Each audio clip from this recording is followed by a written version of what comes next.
उठो, क्यों बैठे हो? अभी तो चलना है तुम्हें। देखो इस भीड़ को, इस भीड़ से निकलना है तुम्हें।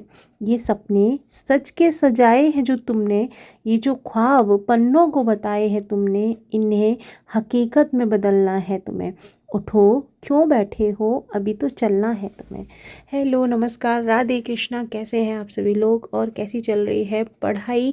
मेरी मॉर्निंग 2:45 पर हो गई थी और मैं उठ चुकी हूँ, नहा लिया है मैंने, पूजा वगैरह करके मैं बैठ चुकी हूँ पढ़ने। अभी 3:30 से 5:30 मेरी लाइफ स्टडी रहती है, तो बड़ा ये हो गया है कि हाँ, कोई मेरे साथ में पढ़ता है बैठ के, तो ये शाम से ही ये होता है कि हाँ, मुझे सुबह उठ के पढ़ना है, सुबह उठ के पढ़ना है।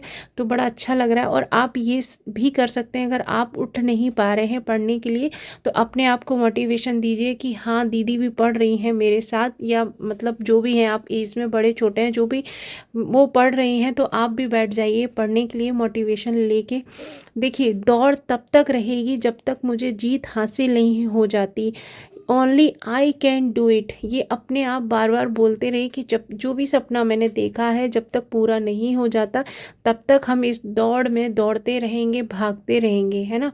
और अभी मैंने बीच में ब्रेक लिया था 5 से 6 मिनट का, और मैं कॉफ़ी बनाकर ले आई हूँ। और प्लीज़ आपसे एक रिक्वेस्ट है कि ब्लॉग को स्किप करके मत देखिएगा बिल्कुल भी, क्योंकि मैंने बाद में ब्लॉग की एंडिंग में कुछ चीज़ें शेयर की हैं जो मुझे निधि कुशवाहा ने क्वेश्चन किया था, तो मैं उसके आंसर दिए हैं। और अभी मैं बीच में उठ गई थी 5:30 बजे के बाद। मैंने घर के सारे काम निपटाए, अंश को नहलाया, उसका ब्रेकफास्ट वगैरह उसको करा के, और मैं वापस स्टडी करने बैठ गई हूँ। बीच में ब्रेक लिया था क्योंकि बच्चा है घर पे, तो ब्रेक आपको लेने ही पड़ते हैं थोड़े थोड़े, लेकिन ब्रेक वो मैंने बहुत छोटे छोटे से लिए थे। वापस मैं बैठ गई थी आके पढ़ने के लिए। और अभी मेरी पॉलिटी जो थी वो पूरी नहीं हुई है, तो मैंने ज्योग्राफी शुरू कर दिया है। कॉन्सेप्ट मेरा वही है जो PYQ से क्वेश्चन पढ़ना, उनके टॉपिक सेलेक्ट करना कि कौन से टॉपिक जो हैं जो बार बार पूछे जा रहे हैं, और उनको उस बुक से तैयार करना। और हाँ, ये ब्लॉग आज का ही है, आज 12 फरवरी है, तो मैंने ये ब्लॉग आज ही आप लोगों के साथ अपलोड कर दिया था। देखिए, एंजॉय करिए। हेलो, नमस्कार, राधे कृष्णा। कैसे हैं आप सभी लोग? और अभी पढ़ाई से मैंने ब्रेक लिया था, तो मैंने कमेंट देखा निधि कुशवाहा जी आपका, तो मुझे लगा आपका रिप्लाई देना ज़रूरी है। आप देखिए, आपने जो कमेंट किया है कि सुबह मम्मी सपोर्ट नहीं करती हैं, सुबह से काम शुरू हो जाता है, शाम को ट्यूशन पढ़ाना है और बहुत परेशान है। तो देखिए निधि डियर, आप आपकी जो कंडीशन है, ये बहुत सारी लड़कियों की कंडीशन है। तो जो बहुत सारी लड़कियां जो उम्मीद लगा के बैठती हैं ना कि हमारे मायके में या हमारी माँ पापा हमारा सपोर्ट करेंगे और हम पढ़ाई करेंगे। हाँ, और आप बाहर बोल रही हैं जाने के लिए, पढ़ाई करने के लिए। तो देखिए, बहुत सारी लड़कियां ऐसी हैं जिनका कोई सपोर्ट नहीं है, कुछ भी नहीं है, और वो सोचती हैं कि हमारे मम्मी पापा हमारा सपोर्ट करेंगे तो हम पढ़ जाएंगे, हम लिख जाएंगे। देखिए, आज भी बहुत सारे पेरेंट्स ऐसे हैं जिनका दिमाग में बस यही रहता है कि बच्चे को, लड़की को पढ़ाई से कोई मतलब नहीं है। उनको खाना बनाना सिखाओ, उनको घर का काम सिखाओ, और उनका शादी कर दो टाइम से, वो अपने घर जाएं। आप पढ़ाई कर रही हैं, आप ससुराल में खुश हैं कि नहीं? बहुत सारे पेरेंट्स का है। हम पेरेंट्स को कैसे समझाएं, हमको नहीं समझ में आता। और मतलब आप जब तक सेल्फ डिपेंड नहीं है, आप मतलब कैसे, बहुत सारे पेरेंट्स नहीं करते हैं सपोर्ट हमको बाहर भेजने के लिए। देखिए, मैं अपनी कंडीशन बताती हूँ। घर के काम करते करते मैं अकेले रहती हूँ, है ना। अब मतलब हस्बैंड और बच्चे के साथ मैं अकेले रहती हूँ, और कभी कभी पूरा पूरा दिन निकल जाता है, मुझे पढ़ाई का समय नहीं मिलता पूरा पूरा दिन। अंदर से इतना रोना आता है, इतनी चिड़चिड़ाहट आती है, और ऐसा लगता है कि काश 1 साल, काश 6 महीने, काश 4 महीने मुझे ऐसे मिल जाते जहाँ मैं सिर्फ और सिर्फ अकेले रहती और मैं पढ़ पाती। लेकिन वो पॉसिबल नहीं है। हमको जो भी परिस्थिति है हमारी, हमको उन परिस्थितियों में रहकर अपने आप को निखारना है। हम नहीं बाहर जा सकते, हम घर के काम को नहीं छोड़ सकते, हम जो भी हमारे ऊपर जिम्मेदारियां हैं वो नहीं कर सकते। और देखिए, अभी आपकी शादी नहीं हुई है, या जो भी लड़कियां जो मेरा बात सुन रही हैं जिनकी नहीं शादी हुई है, आप ये तो बिल्कुल कभी मत सोचना, या आपके पापा मम्मी आपसे ये बोल रहे हो कि शादी कर लो, शादी हो जाए तो तुम वहाँ जाकर पढ़ लेना, वहाँ जाके पढ़ाई कर लेना, ऐसा कर लेना, वैसे नहीं होता है। ये सब कुछ झूठ है कि आप पढ़ा शादी के बाद पढ़ लेना, आप शादी के बाद ऐसा कर लेना, ये सब कुछ झूठ है।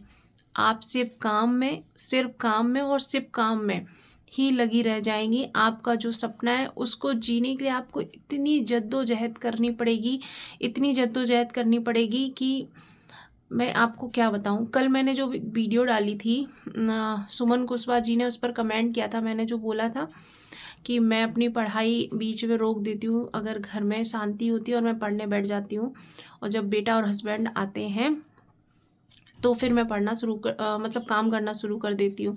तो उन्होंने कमेंट किया था, मुझे बहुत प्यारा उनका कमेंट लगा। उन्होंने कहा कि हम ऐसा नहीं कर सकते, अगर हम काम छोड़ते हैं और पढ़ने बैठ जाते हैं तो हमको बहुत सारे ताने मिलते हैं। हाँ, ये रियलिटी है बहुत सारी लड़कियों की जो जो जॉइंट फैमिली में रहती हैं, या फिर जो सिर्फ mother in law father in law के साथ ही भी रहती हैं, कोई बहुत बड़ी फैमिली नहीं है, उनके ऊपर भी प्रेशर रहता है। वो नहीं खुल के बोल सकती कि भाई मुझे पढ़ना है, मुझे अपनी ज़िंदगी बनानी है, नहीं बोल सकते। तो ये कहानी है हम लड़कियों की। तो हम लड़कियों को इसी में रह के अपने आप को निखारना है। मतलब देखिए, मैं अपनी नींद, बहुत सारे कमेंट आते हैं आप कितना सोती हैं, तो मैं 3 घंटे या 3.5 घंटे, इससे ज़्यादा नहीं सोती हूँ। देखिए मेरी आंखों के नीचे गड्ढे देखिए कितने सारे हो रहे हैं। ये सिर्फ और सिर्फ इसकी वजह से कि मैं नींद कम ले रही हूँ। देखिए कितना भी कुछ भी कर लो, 10, 10:30, 11 बज ही जाते हैं, कितना कुछ भी कर लो, है ना। और अगर मैं 6 बजे 7 बजे उठती हूँ कि जब हस्बैंड ऑफिस जा रहे होंगे उनका टिफ़िन बना दूँगी, बच्चे को कर दूँगी, तो मैं फिर उसके बाद वो काम शुरू हो जाएंगे, फिर मुझे दोपहर में जाके 1-2 घंटे मिलेंगे।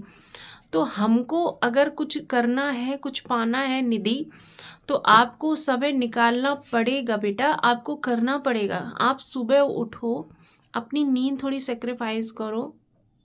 आप सुबह उठो, अपनी 2-3 घंटे की सुबह पढ़ाई निपटाओ, या आप जब सारे लोग सो जाएं, रात में अगर आप सुबह उठने में दिक्कत हो रही है तो आप रात में पढ़ाई कर लो 2-3 घंटे की। और ऐसी परिस्थितियां हैं तो मैं हर एक लड़की से कहूँगी कि अपने पैरों पे खड़े होना बहुत ज़रूरी है, बहुत ज़रूरी, ताकि हम अपने लिए हेल्प रख पाएँ, हाउस हेल्प रख पाएँ। पता है, मैं चाहूँ तो मैं कल एक हाउस हेल्प रख लूँ कि मतलब मेरा सपोर्ट हो जाए घर के काम में और बहुत सारी चीज़ों में। लेकिन मेरे अंदर है कि नहीं, मैं अपने लिए जब कोई चीज़ें करूँगी तो वो मेरे रुपए से होनी चाहिए। तो मैं हाउस हेल्प भी चाहती हूँ कि जब मैं उसको सैलरी दूँ तो वो मेरे रुपए से हो, है ना। इसीलिए मैंने, देखिए आप मेरी बाइटी फैमिली हैं, आप मेरी फैमिली है, 99% मेरे इस चैनल पे सारी फीमेल ही जुड़ी हुई हैं, तो आपसे तो कोई शर्म वाली चीज़ ही नहीं है। मैंने अपना चैनल भी इसीलिए बनाया था कि मुझे सपोर्ट मिलेगा, मतलब मैं अपने लिए जो चीज़ें करूँगी वो मैं कर पाऊँगी, मुझे लेना नहीं पड़ेगा। मैंने इसलिए ये सोच के अपना चैनल बनाया था। लेकिन वो धीरे धीरे धीरे धीरे आप लोगों के सपोर्ट से इतना मोटिवेशन आने लगा कि मेरे साथ कोई है जिसकी मैं हेल्प कर पा रही हूँ, जिसे मैं बता पा रही हूँ। तो वो अभी मेरा चैनल मोनेटाइज भी नहीं है, जबकि 1000 सब्सक्राइबर बहुत पहले हो गए थे मेरे, क्योंकि मैंने वॉच टाइम ही कंप्लीट नहीं कर पाया अपना, क्योंकि वीडियो स्किप कर करके देखते हैं तो वॉच टाइम ही कंप्लीट नहीं है। तो कोई बात नहीं, ठीक है। लेकिन मैं आपसे ये कहूँगी निधि कि आप अपने लिए समय निकालो। देखिए आगे भविष्य नहीं देखा है किसी ने, क्या स्थिति होने वाली है, क्या होने वाला है, कुछ भी नहीं पता है हमको, है ना। तो अपनी स्थिति को आगे चल के सुधारने के लिए आप मत करिए जिद उनसे कि मुझे बाहर भेज दो, बाहर भेज दो। पता नहीं, वो हो सकता है उनके अंदर, देखिए बाहर लड़कियों का इतना सेफ भी नहीं है, है ना। तो हो सकता है उनके दिमाग में ये चल रहा हो कि बाहर नहीं भेजना चाहिए, बाहर का माहौल ठीक नहीं है। तो आप जहाँ हो, आप अपने आप को वहीं ग्रो करो, अपने लिए वहीं काम करो, है ना। तो ठीक है, मुझे बस इतना ही बोलना था कि अपने ऊपर काम करो, ठीक है। चलिए बाय बाय।